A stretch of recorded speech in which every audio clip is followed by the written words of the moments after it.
Bandit signs, prices, and resources. Let's talk a little bit about that. And I actually realize it says recourses, but resources is what we mean by it. So if I forget my spelling, don't worry about that. We'll move on. So I want to talk a little bit about the types of signs that we buy.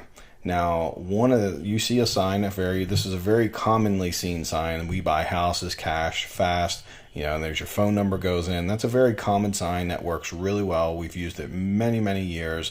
The other type of sign we've seen is the handwritten sign, and the handwritten sign does a really good job. My big advice to you now is that a lot of new investors are doing signs, and if you're in an area where you see a lot of competition with signs, then I would recommend doing something to stand out.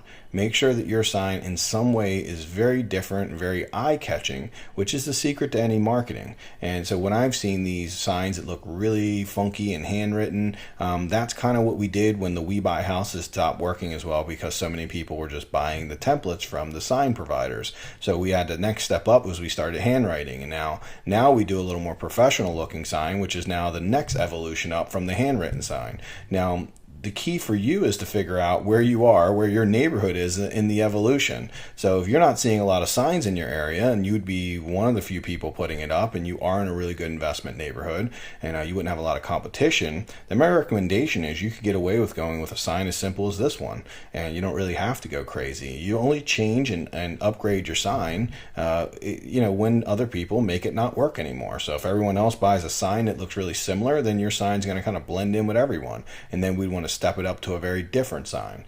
So that's what we've been doing here in Baltimore, because there's so many signs that we have to keep stepping it up. You might be in a very similar place. So if you are putting signs out and you have a lot of competition with the signs, take note to what your competition looks like, what they're saying, and make sure that you are taking it one step above what they're doing, so that if there was multiple signs on a corner, a really good corner, then you would actually stand out some. And don't be afraid of having a lot of signs, because to be honest with you, a lot of signs is a good thing. Having competition represents that there's deals there to be had. You wouldn't find 3 or 4 different wholesalers / renovators putting signs out if there wasn't houses to buy.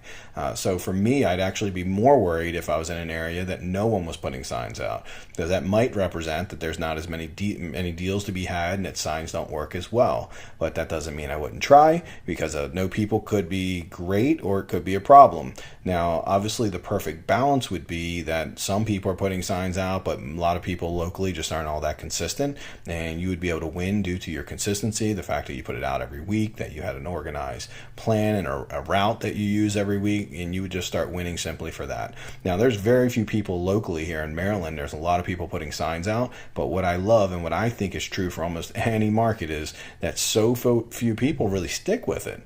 Now, the reason I believe it is it is hard either for you to get out there and put it, or find someone willing to put signs out every week, but the people who are willing to stay consistent with it and do whatever it is. So like for me, when I first started, I put out 50 signs a week, and it would take me about 2 to 3 hours to put 50 signs out, but I did it every week. And then the weeks when I started thinking, okay, I'm getting deals and I don't know if I want to put signs out anymore, I actually convinced my younger brother to do it, and he started doing it for me. So that was pretty cool. And then eventually later on, I was able to hire someone that could do it. So that's how we were able to keep our consistency with it, is that we can get people doing it consistent. So if you're doing Bandit signs, they're working really well, then great for you. I can tell you that for me, and over the years, I've consistently, for every $1 I've spent on Bandit signs, I've made $10 in return through deals that I found. So it's one of the best lead sources you're going to get, but not always the easiest, but a great low cost, low entry way to start marketing. So let's talk a little bit about the prices and resources, because that's a big part of this. So first we talked about the design. Now what you want to do is go to a couple different places, and I think we have like dirt cheap signs, super cheap signs. Let's go back real quick. I don't want to jump ahead. Dirt cheap signs, super cheap. These are the 2 places we work with. There are some other places that are coming out that I've heard are really cheap, but in general, for a sign that is roughly either 12 by 18 or 18 by 24, they're your 2 choices. 12 by 18s usually run, if you're buying a couple hundred signs with stakes and all that, they're going to run you about $1 a piece. And If you go 18 by 24, that's the one I use because it's much bigger. I'm usually running around like $2 per sign. So if I was to buy 500 signs, I'm really looking at right around like $1,000. And I am using dirt cheap signs right now. They're pretty cheap. Now that $1,000 does include me getting a few hundred stakes with it, because some things we might nail up to things, or so we don't need. If we get 500 signs, we tend not to buy 500 stakes. We usually get about half in stakes.